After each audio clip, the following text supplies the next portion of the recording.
Christie अभिवादन अनि जय मसीहको साथमा आज थट फर द डे यहाँहरूको अगाडि म राख्न चाहन्छु। प्रभुको वचन चाहिँ महत्त्वपूर्ण छ, कथाहरू कविता इत्यादि भन्दा पनि। अनि तर भए पनि आजको यो थटमा म यहाँहरूलाई सानो कथाद्वारा म वचनलाई भन्न चाहन्छु। एक दिन एउटा चराले मौरीलाई सोधेछ, औ साथी तिमीलाई दुःख लाग्दैन भनेर सोधेछ नि, के को लागि भनेर भन्दाखेरि चराले भनेछ, तिमीले ठाउँ ठाउँ घुमेर यति धेरै परिश्रम गर्छौ, फुल बगैँचा जान्छौ, मान्छेले तिमीलाई कति समात्ने प्रयत्न गर्छ, तिमी घुम्दै गर्दा त्यो फुलबाट तिमीले रस निकालेर ल्याएर मह काट्छौ, कति परिश्रम गर्छौ, तर अन्तमा आएर मानिसहरूले तिम्रो चाकालाई भत्काइदिन्छ अनि के गर्छ, तिम्रो महलाई चोरेर लान्छ। अनि यो गर्दै गर्दा तिम्रो मन दुख्दैन, तिमीलाई निराश हुँदैनौ, तिमी अबदेखि म चाका बनाउँदिन भनेको जस्तो तिमीलाई लाग्दैन भनेर सोधेछ चराले। अनि मौरीले पनि एकछिन घोरिएर यसको उत्तर दिएछ, लाग्दैन, किनभने मानिसहरूले मेरो परिश्रमलाई भत्काए पनि, मेरो आएर चाका भत्काए पनि, मह चोरेर लगे तापनि, मानिसले मेरो मह त चोरेर लगे तापनि मेरो मह बनाउने जुन कला छ त्यो कलालाई चोरेर लान सक्दैन। यसकारण म भित्र जुन त्यो मह बनाउने कला छ, यो कला चाहिँ म भित्र छ, यसकारण म फेरि पनि मह बनाउन सक्छु। अनि मलाई निराश लाग्दैन, म धन्यवादी नै छु, किनभने मेरो कारणले गर्दा मानिसहरूले मह खाने एउटा मौका पाइराखेको छ। अनि जुन कुराले स्वास्थ्य दिन्छ, हिलिङ गर्छ भनेर त्यो मौरीले चरालाई भनेछ। अनि यो सानोबाट छोटो कथाबाट हामी के सिक्न सक्छौँ भन्दाखेरि, पहिलो थेसलोनिके 5:18 भन्छ, सबै परिस्थितिहरूमा के गर, धन्यवादी बन। अनि यो भन्नु चाहिँ सजिलो छ, तर सबै परिस्थितिमा थ्याङ्क यू लर्ड भन्नु चाहिँ इट्स नट इजी, यो चाहिँ सजिलो कुरा छैन। तर त्यो सहज नहुँदा हुँदै नै हामीले भन्नु सक्नु चाहिँ हाम्रो लागि एकदमै अर्थपूर्ण हुन्छ। यसकारण आज भजन सङ्ग्रह 107 1 पनि के भन्छ भन्दा, परमप्रभुलाई धन्यवाद चढाऊ किनभने उहाँ भलो हुनुहुन्छ। अनि आज हामीले परमेश्वरको भलोपनलाई हामीहरूको जीवनमा यदि हामीले महसुस गरेका छौँ भनेदेखिलाई हामीले प्रभुलाई धन्यवाद अवश्य पनि चढाइरहन्छ। यद्यपि हामीहरूको परिस्थितिहरू राम्रो नहोस्, सही नहोस्, तर पनि हामीहरूमा त्यो धन्यवादी हृदय हामीहरूमा आइरहन्छ। यो चाहिँ मेरो व्यक्तिगत अनुभव पनि हो। अनि आज हामी प्रभुको दास पाउलको जीवनलाई हामी हेर्छौँ, जसले एसिया माइनरभरि 7वटा चर्च उसले स्थापित गरे, चेलाहरू जन्माए, बाइबलका खण्डहरू लेखे। यो म बारम्बार पाउलको विषयमा यसरी भन्ने गर्छु। अनि उसको जीवनमा अन्तमा गएर उसले चेलाहरू जन्माए, वचन तयारी गरे, सबै कुरा गरिसकेर पावल को वृद्ध अवस्थामा एडभान्स एजमा गएर ऊ जेलमा छ। अनि उसले त्यो जेलको अवस्थामा आफ्नो छोरा तिमोथीलाई चिठी लेखिरहेको छ, मण्डलीहरूलाई उत्साह दिने काम गरिराखेको छ। तर जेलमै हुँदाखेरि पनि पावल प्रभुप्रति धन्यवादी नै बनेको हामी देख्छौँ। फिलिप्पी 4:12 हामी देख्छौँ भनेदेखिलाई, म घट्न पनि जान्दछु, म बढ्न पनि जान्दछु, म तृप्त हुन पनि जान्दछु, म सन्तुष्ट हुन पनि जान्दछु भनेर त्यो गुप्त रहस्यको कुरा मैले सिकेको छु भनेर पावलले आज बताइरहेको हामी देख्छौँ। अनि यो रहस्य पावलको जीवनमा पावलले थाहा गरेको थियो कि हुनु के हो, नहुनु के हो भन्ने कुरा, खेदो के हो भन्ने कुरा पावलको जीवनमा पावलले एकदमै राम्रोसँग स्पष्टसँग पावलले थाहा गरेको थियो।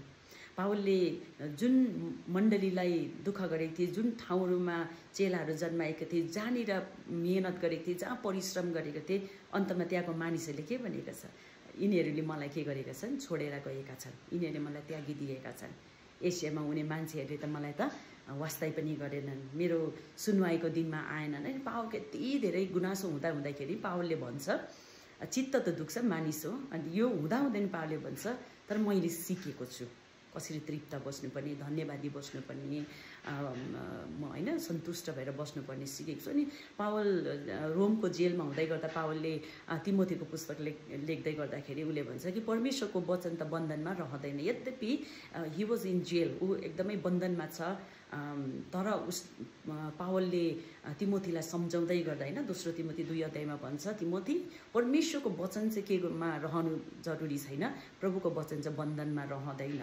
यसकारण आज प्रिय मित्र, हामीहरूको जीवनमा जस्तोसुकै परिस्थितिहरू किन नआओस्, प्रभुको वचन चाहिँ प्रचारिनु पर्छ।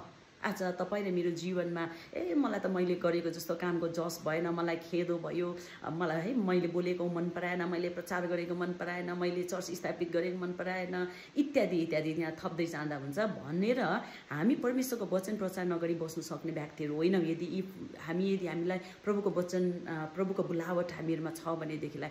यसकारण आज पावलले तिमोथीलाई भन्छ कि प्रभुको वचन चाहिँ बन्धनमा रहँदैन। कुनै पनि कुराले परमेश्वरको वचनलाई, परमेश्वरको कुराहरूलाई बाँधेर राख्न सक्दैन। हामी इतिहासलाई नै हामी हेरौँ न, नेरोको समयमा यति धेरै बाइबलहरू जलाइदिए होइन, प्रभुको राज्य बन्द गर्ने मानिसहरूले विभिन्न प्रकारको कोसिस गरे कि आजको दिनसम्म प्रभुको वचन बन्द भयो त? भएन।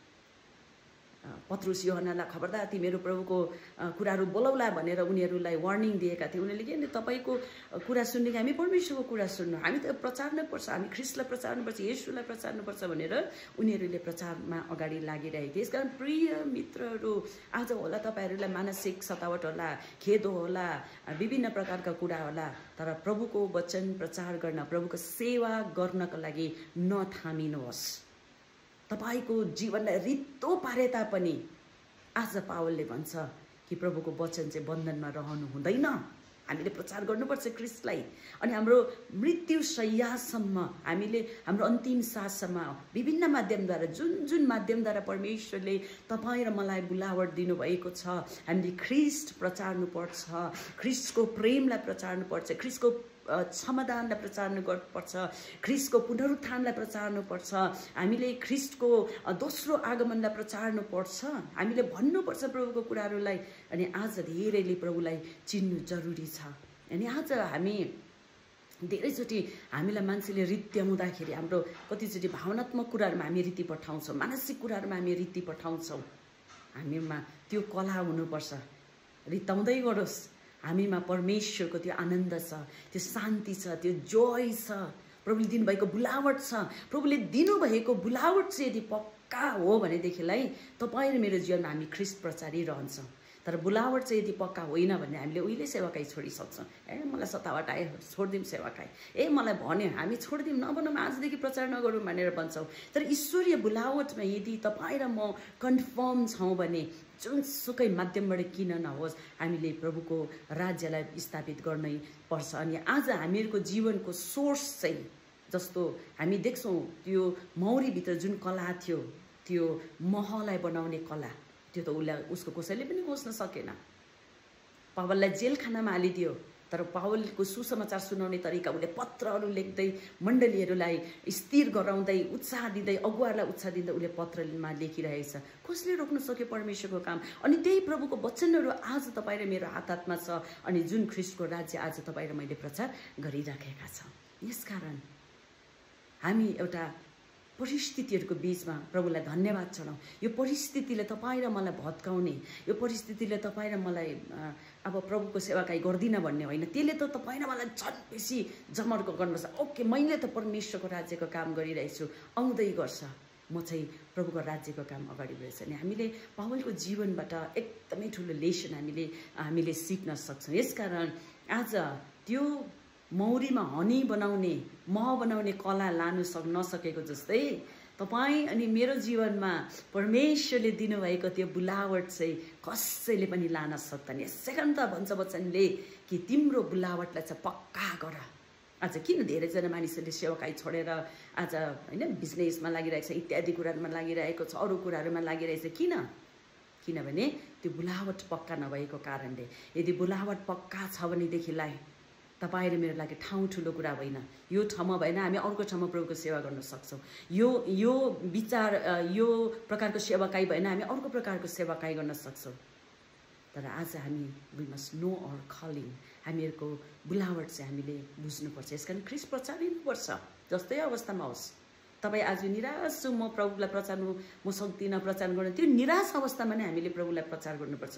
तपाईँ अस्वस्थ हुनुहुन्छ भने आज म अस्वस्थ छु, म कसरी प्रभुको प्रचार, त्यो अस्वस्थपनमा नै हामीले प्रभुलाई प्रचार गर्नुपर्छ। तपाईँ खाँचोमा हुनुहुन्छ भने परमेश्वरको प्रोभिजनको कुरा हामीले प्रचार गर्न सक्नुपर्छ। जब छैन, जहाँ अन्धकार छ त्यहाँ त ज्योति देखाउनु पर्यो नि हामीले।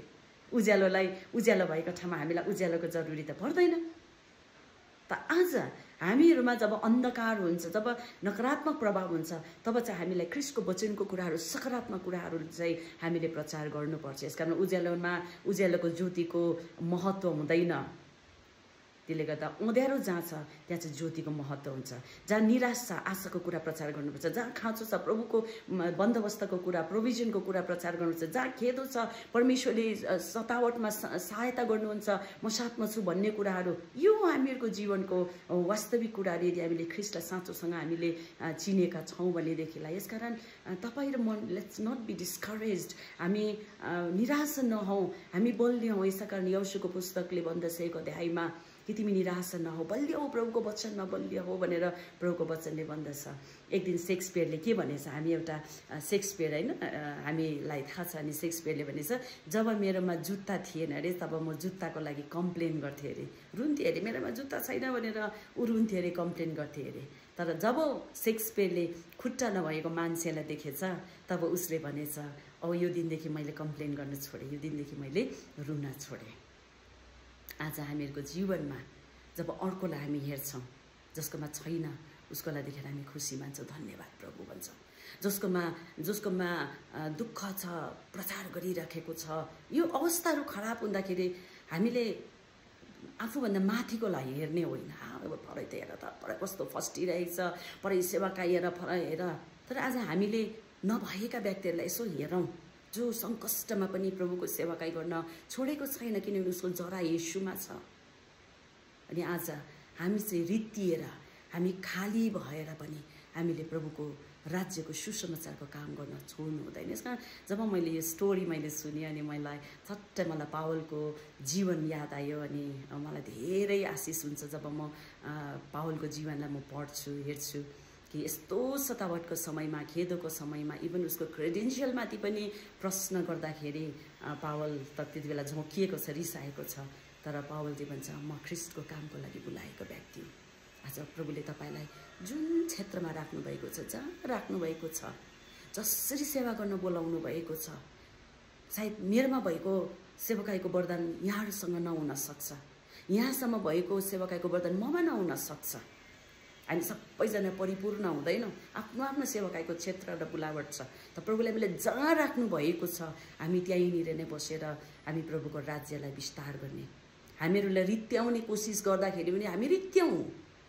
जब हामी रित्तिन्छौँ तब त भरिन्छौँ, जबसम्म रित्तिँदैनौँ तबसम्म हामीलाई नेक्स्ट अर्को कुराले भरिँदैन। यसकारण डे टु डे लाइफमा पनि हामी रित्याइदियो भने पनि हामी प्रभुप्रति धन्यवादी हामी बन्ने।